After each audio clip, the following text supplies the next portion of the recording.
Share market म्हणजे काय? तर नमस्कार मित्रांनो. शेअर मार्केटबद्दल आपण सर्वांनी ऐकलो. म्हणतात इथे खूप पैसा आहे, तर कोणी म्हणतात हा एक जुगार. पण नक्की सत्य काय? आजच्या या व्हिडिओमध्ये आपण शेअर मार्केटची ABCD अगदी सोप्या मराठी भाषेमध्ये शिकणार आहोत. व्हिडिओ शेवटपर्यंत पहा, कारण शेवटी तुम्हाला समजेल शेअर मार्केटमध्ये पैसे टाकायचे की नाही. समजा तुमच्या ओळखीच्या एका व्यक्तीने कपड्याचे दुकान सुरू केले. त्याला व्यवसाय वाढवण्यासाठी 1,00,000 रुपयाची गरज आहे. पण त्याच्याकडे तेवढे पैसे नाहीत. मग तो तुमच्याकडे येतो आणि म्हणतो, "मला 10,000 रुपये द्या. त्या बदल्यात मी तुम्हाला माझ्या दुकानाचा 10% हिस्सा शेअर देईन." जर त्याचं दुकान जोरात चालला आणि नफा झाला, तर तुमच्या 10,000 रुपयाची किंमतही वाढेल. हेच तत्त्व शेअर मार्केटमध्ये वापरले जाते.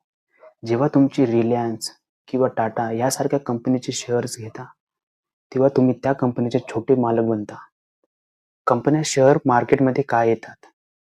तुमच्या मनात प्रश्न येईल की टाटा अंबानींना आपल्या पैशांची काय गरज?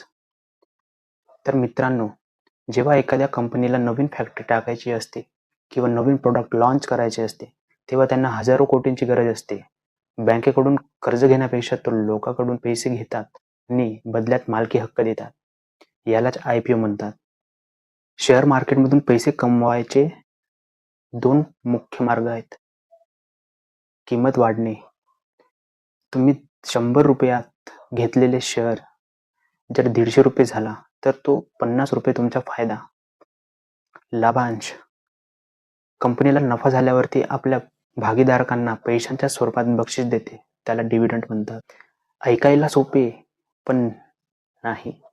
ते म्हणतात ना, रिस्क है तो इश्क है. हो, रिस्क तर आहेच. जर कंपनी तोट्यात गेली, तर तुमच्या शेअर्सची किंमत कमी होऊ शकते. म्हणूनच अभ्यास न करता पैसे टाकणे म्हणजे जुगार. अभ्यास करून पैसे टाकणे म्हणजे गुंतवणूक. तर मित्रांनो, हा होता शेअर मार्केटचा पाया. जर तुम्हाला हा व्हिडिओ आवडला असेल, तर चॅनलला सबस्क्राईब करा, व्हिडिओला लाईक करा आणि तुमच्या मित्राला शेअर करा, ज्याला शेअर मार्केट शिकायचं आहे. तुमचे काही प्रश्न असतील तर कमेंट्समध्ये नक्की विचारा.